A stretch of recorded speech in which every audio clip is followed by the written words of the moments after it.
Educação especial e a inclusão. Parte 3. Desafio para a educação especial ser inclusiva. Esse título ele parece ser um pouquinho redundante, né? Como que a educação especial vai ser inclusiva?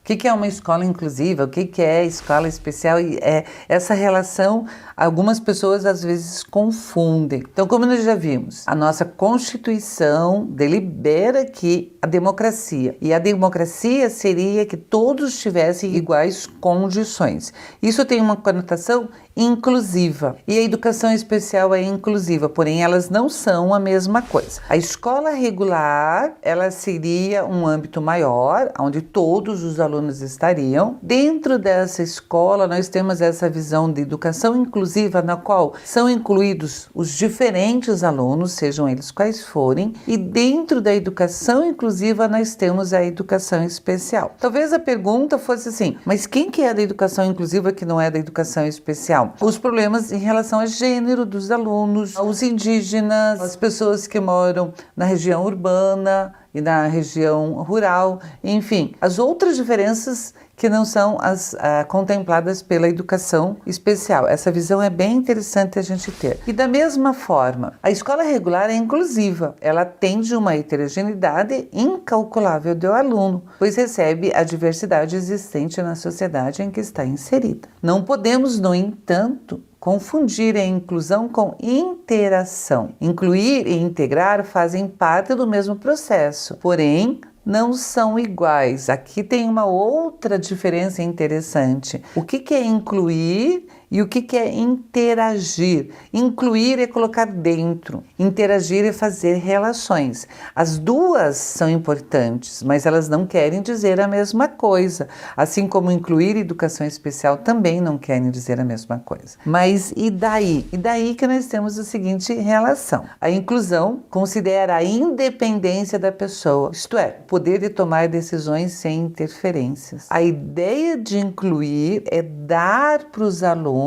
a possibilidade de ele tomar decisões, de agir com autonomia, com independência. Eu vou lá e faço para o aluno, você não está incluindo, você está excluindo mais do que qualquer coisa. Porque incluir é fazer com que o aluno faça, que tenha condições para realizar. Já interagir, a interação é um processo que visa colocar o aluno na escola. O aluno com alguma necessidade especial adequa-se ao meio escolar. Interagir é fazer o aluno se adequar à escola e não a escola se adequar ao aluno. E qual que é a nossa ideia? É que a escola esteja preparada para atender todas as diferenças que são postas, que existem. Esse que é o grande desafio da escola inclusiva e a educação especial dentro desse âmbito. Sabemos que todos somos diferentes e que nem tudo serve da mesma forma para todos. A educação ainda persiste num processo homogeneizador, com aulas, métodos e avaliações iguais para todos. Ressalta a diferença e a discriminação. Então, uma das ideias da escola inclusiva que atende alunos da educação especial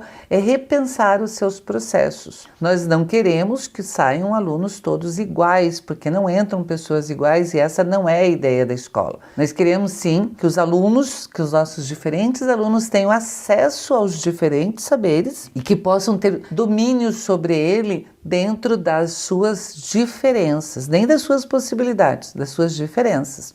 Os alunos vão aprender diferente? Meus amores, os alunos, nós seres humanos, aprendemos diferente sim. Nós valorizamos coisas diferentes. Um sabe mais que o outro? Isso é outra coisa, isso é diferente. O conhecimento na sua totalidade tem que ser repassado para todo mundo, porém de formas diferentes que atendam às potencialidades de cada aluno. Eu posso ter em uma sala de aula um aluno, por exemplo, com síndrome de Down e com altas habilidades e superdotação. Às vezes o que falta em um sobra no outro e vice vice-versa. Porque normalmente o aluno com Down, eu estou fazendo assim uma analogia, ele é muito mais carinhoso, e o aluno com altas habilidades de superdotação, ele é um pouquinho mais, se afasta. Eu estou falando isso de uma maneira ampla, geral. Então veja, a aproximação dessas duas diferenças se complementam. Qual vai ajudar qual? Eles vão trocar, eles vão interagir entre eles. Nesse ponto a interação é perfeita. Às vezes dá certo, às vezes não dá certo. Então as adaptações devem ser feitas de acordo com o que nos é oferecido.